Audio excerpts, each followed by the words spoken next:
Most budget apps already have some general categories set up to make creating a budget easy. But sometimes you gotta create new budget lines to fit your needs. Well, I've got 7 weirdly specific budget items that we have in our budget that you may wanna add to yours. Let's jump in. Number 1, blow funds. The heck are blow funds? These are funds that my wife and I have had in our budget ever since the beginning of our marriage 6 years ago. And let me tell you, it has saved us from a whole lot of financial arguments. Each of us has our own individual blow fund, and it's for exactly that. To blow on literally whatever we want guilt-free. Then when we wanna buy something personally, then we just buy it and pull it out of our individual blow fund. Now we put a set amount in our blow funds every month, and it can build up from month to month. Plus any money that we get from birthdays or Christmas, we can also add to our blow funds. Now if you're paying off debt, I wouldn't put a ton in there because then you can at least continue focusing on paying off that debt. When we got married, we literally had $30 per person per month. Now we're up to $65 per month, which may still not seem like a lot, but it's enough for now. I love the blow fund because it actually helps curb our spending otherwise, because we have a designated amount of money that we can spend on whatever we want guilt-free. And for a money nerd like me, now I don't have to stress when Bailey wants to spend money on something that I see as frivolous. Totally worth it. Number 2, vehicle registration. This is a boring one, but it's also one that's easily forgotten every year. And I've forgotten it a lot. Every year the DMV is like, hey, happy birthday. I hope your eyesight's doing fantastic. Hey, by the way,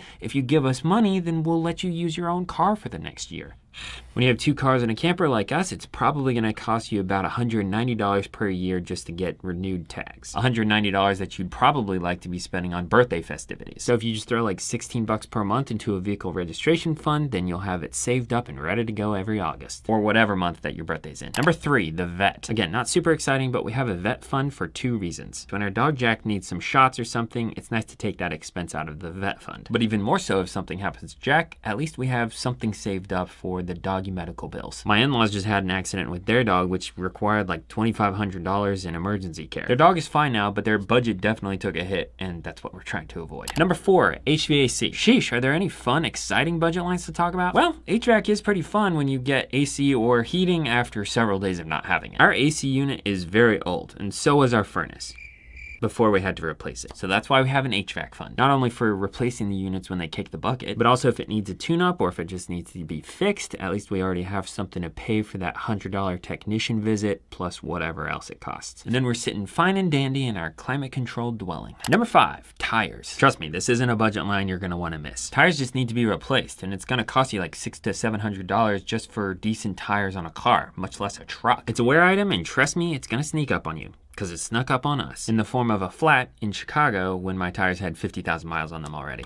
I'm not a fan of Chicago. You'll need a set of 4 tires when you're least expecting it, or you'll get a flat or blow a tire or whatever. And that rubber is not cheap. Now, if you're getting some entertainment from this, or at least getting some ideas for budget items that you need to add, then give this video a like, because I would really appreciate it. Oh yeah, thank you very much. Number 6, home decor. Okay, blow funds are the single best budget line that we have to keep our marriage healthy. But home decor is a surprisingly close second, because Bailey likes to buy things to decorate the house, especially at the turn of the seasons. I don't entirely feel that these are necessary blow fund expenses, so I'm okay with using a little bit of our budget for some home decor. Don't tell Bailey I said that. Let me tell you, this was stressful for me until we had a home decor fund. I remember one time Bailey came home from Hobby Lobby with 7 decorative pillows. No, in fact, that is not an exaggeration. Yes, that is ridiculous. The only good news about having that many pillows is that it was a soft landing when I passed out from the bill, since it was an unplanned expense. Well, guess what? We agreed on a modest amount for putting towards home decor every month. And now I don't have to freak out about pillow purchases. Only have to freak out about where to store the pillows. Yeah,